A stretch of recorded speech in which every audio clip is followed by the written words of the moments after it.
Si Ogie may mga alagang artista at hindi makasingit sa kasikatan ng Kim Pao. Kaya isa siya sa gustong masira ang Kim Pao lalo na at di siya napagbibigyan na ma-interview ang power couple. Hindi na dapat mag-entertain sa mga nega vloggers. Prayers for all of us. Just spread love always and have a clean heart. Good luck and thank you, Miss Genda. Thank you so much, Ma'am Malen Albana. And true, marami siyang mga artista na hawak pero hindi makasingit ng projects. I mean, wala siyang napapasikat ngayon. Nung mawala si Lisa sa kanya, unti-unti na rin lumubog. Si Liza Soberano, unti-unti na rin lumubog itong si Ogie. Parang wala siyang hawak ngayon na artist na masasabi mo na ano po talaga, nasa rurok ng kasikatan ngayon. So maybe ito yung reason kung bakit bilang manager gagawa yan ng ingay, gagawa yan ng paraan for her alagas, for his alaga, di ba? So, pero kung Kim Pao fan talaga siya, sana i-please na lang niya ang Kim Pao. Gumawa siya ng pleasing naman para kahit pa paano ay yung mapagbigyan man lang siya na ma-interview ang Kim Pao, hindi ba? Kahit doon na lang sana, panalo na siya ron. Kaso hindi mga ano niya, chikas, gumagawa ng issue kay Kimi. Samantala, sabi naman ni Ma'am Carmelita Rosales, magandang gabi. Star Cinema, you promised a movie to Kim and Paolo, Crush on You or Crush Landing on You, but you changed your mind again. Star Cinema, keep on your promises. Well, meron nga pong chika, ano? Well, chika lang naman siya, hindi ko alam kung talagang ipinangako ito ng Star Cinema. Pero maigi na rin po yung wag mag-expect tapos magulat na lang tayo na may bagong project ang Kim Pao. Pero kung totoo, 'di ba? Adaptation ng Crush Landing on You, why not? Ang alam ko kasi nag-viral lang, nag-trending lang na ang daming similarities ng Kim Pao po sa Crush Landing on You sa actors and actors. So, sana magandang pagkakataon, magandang ano po 'yun, proyekto para kina Kim and Paolo, adaptation, another adaptation kasi nagawa nila yung What's Wrong with Secretary Kim. So why not itong Crash Landing on You? 'Di ba? Alam kong kayang-kaya po nilang gampanan iyan. So sana ano kaya nga ang update dito? Sana po ay mag-ano na, kung may project sila Kim and Paolo, ma-announce po ng maaga, 'di ba? Para matuwa po ang mga fans. Yun nga lang, baka kaya hindi agad announce dahil nung nakaraan, di ba nalala nyo nung nabalita agad yung sa The Alibay, kakatapos lang na may Love Will Make You Disappear ba? May lumabas agad na chika na Kim Pao na naman, na may project, sila na naman. Baka mamaya may maganyan na naman. Isipin, sip-sip pa ang Kim Pao. So, basta hintay na lang tayo, yung mabibigla na lang po tayong lahat. Anyway, dumako naman po tayo kay Papi Paolo na kung saan nasa healing process pa rin daw po. Parang ang kanyang balikat dahil wala pa tayong nababalitaan na ano po, workout habits, running, jogging, or kahit bike po from Paolo and Kim. So maybe nasa healing process pa rin ng balikat ni Pao na na-injured, na-trigger nung taping po nila sa The Alibay. Grabe ganun kabigay todo si Paolo Avellino. Ganun kaseryoso sa kanyang craft. Kaya kahit alam niya na meron po siyang ano sa balikat, todo bigay pa rin po siya at hindi nag-aalinlangan. So sana po ay magaling na, walang komplikasyon and all. And ayan, so nasa healing process pa rin daw si Pao ngayon. And ang chika naman, syempre si Kim, hindi rin naman po overloaded ang kanyang sked. Ngayong January, wala tayo nababalitaan na talagang kayod kalabaw itong si Kimi. Maybe, yun nga raw po, si Kim Chiu ay YP mode muna ngayon at inaalagaan si Papi Paolo. Since wala ring workout, mga pilates itong si Kimi, namimiss nga po yan ng mga fans sa kanya. Pero kapag wala si Pao, mukhang pwede naman kasi siya, 'di ba? Sabay kay Bestie Darren mag-workout, pero dahil walang update kay Pao, wala rin tayong update kay Kim. Aba, hindi makapag-workout si Kimi nang wala si Papi. So, asawa mode muna siya ngayon. YP mode muna siya habang nagpapagaling kay Paolo Avellino. Hayon sa mga fans. Palagay ninyo kasi naman ano rin naman kasi binibigyan rin tayo ng rason para magdilulo ng Kim Pao. Well, if totoo na nasa pa rin si Pao, healing process pa rin yung kanyang balikat, sana po ay gumaling na ng talaga, mag-healed na siya. Ayan, at hindi po mauisa naman pong komplikasyon and all. Mas maganda na rin nga yung pahinga muna niya. Ayan, isipin muna syempre yung health, isipin muna yung sarili, wag munang mag-workout. Ayan, sana nga naalagaan po siya ni Kim Chiu para mas mabilis itong gumaling. Ang balitang pinagsisilosan daw sina Kim Chiu at Paolo Avellino ng ibang artista dahil sa dami ng projects na ibinibigay sa kanila ay isang usapin na madalas lumalabas kapag sunod-sunod ang tagumpay ng isang tambalan o artista. Narito ang mas malalim na reaksyon at pagtingin dito. Una sa lahat, normal sa industriya ng showbiz ang kompetisyon. Limitado ang projects, endorsements, at lead roles.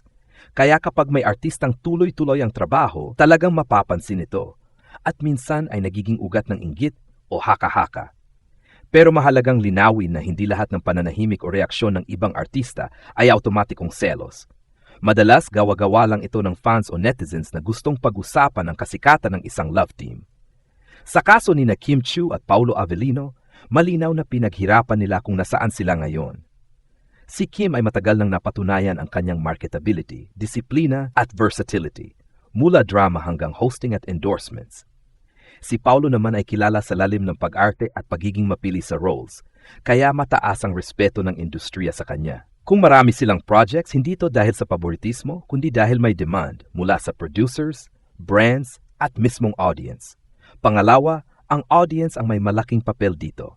Kung mataas ang ratings, malakas ang online engagement, at mabenta ang tambalan, natural lang na sundan ito ng mas maraming proyekto.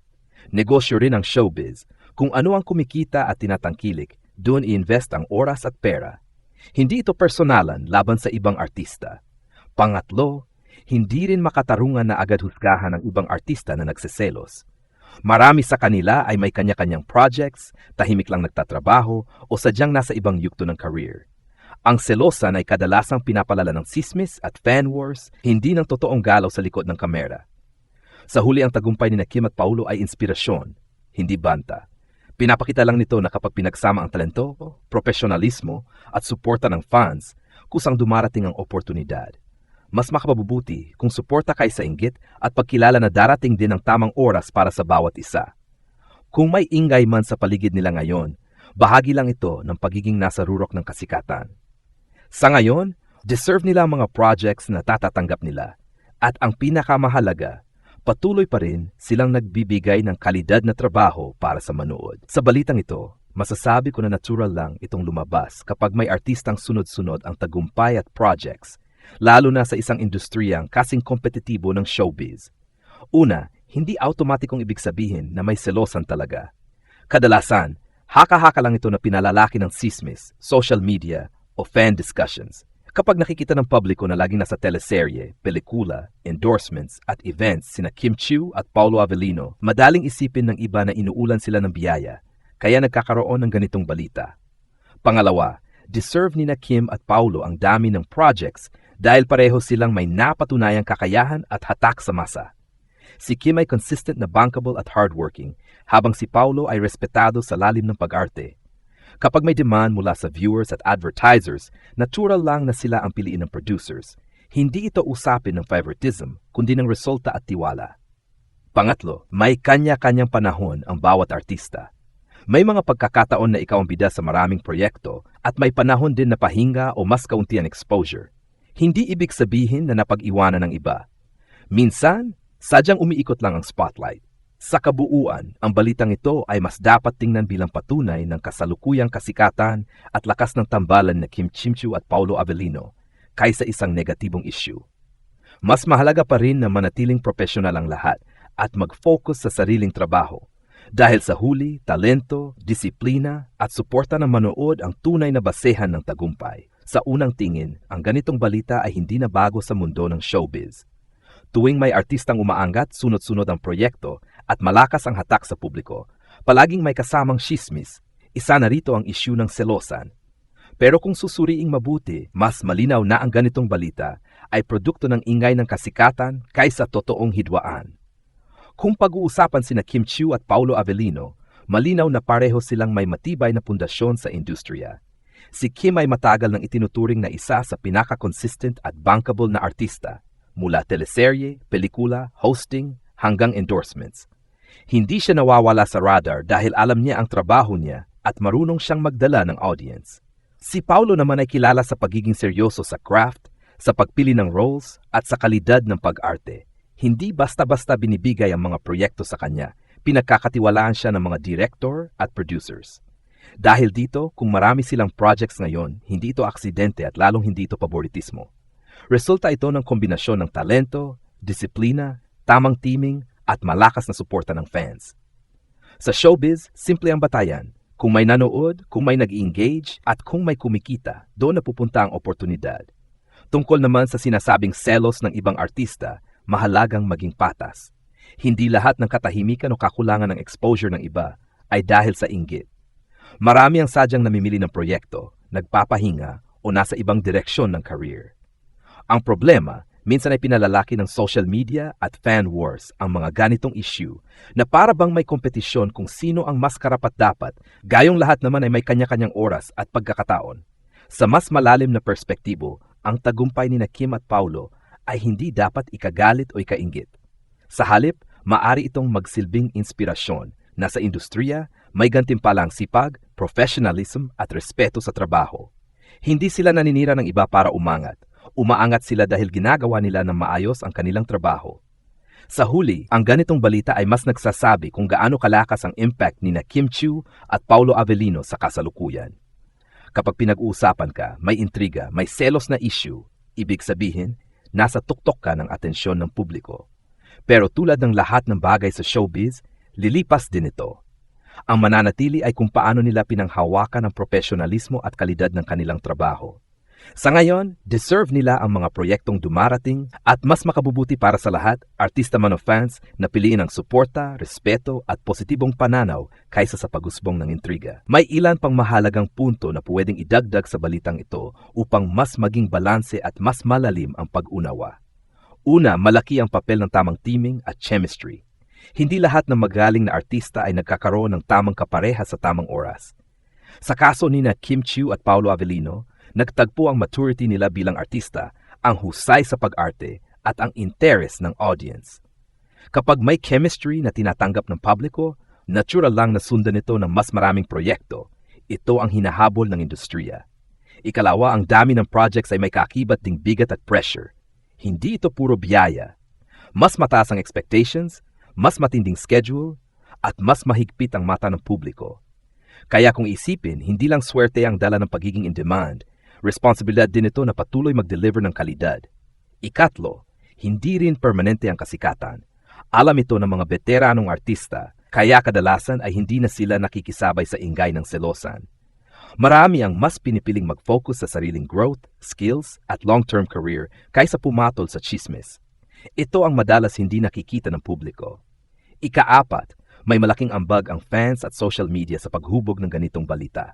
Kapag aktibo ang fandom, mas lumalakas ang visibility ng artista, pero dito rin nagsisimula ang intriga. Kaya mahalaga ang responsableng suporta ng fans para hindi lumala ang maling interpretasyon at paghahambing.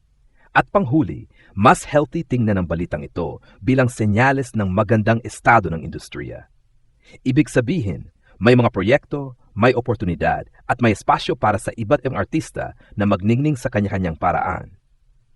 Ang tagumpay ni Kim Chiu at Paulo Avellino ay hindi hadlang sa tagumpay ng iba, kundi patunay lang na kapag handa ka at nandoon ang tiwala ng publiko, darating talaga ang pagkakataon. Sa kabuuan, ang dagdag sa balitang ito ay ang paalala na ang tunay na sukatan ng tagumpay ay hindi dami ng proyekto, kundi kung paano mo pinanghawakan ang pagkataong ibinigay sa iyo. At sa puntong iyon, maayos at profesional na ginagawa ni Kim at Paulo ang kanilang papel.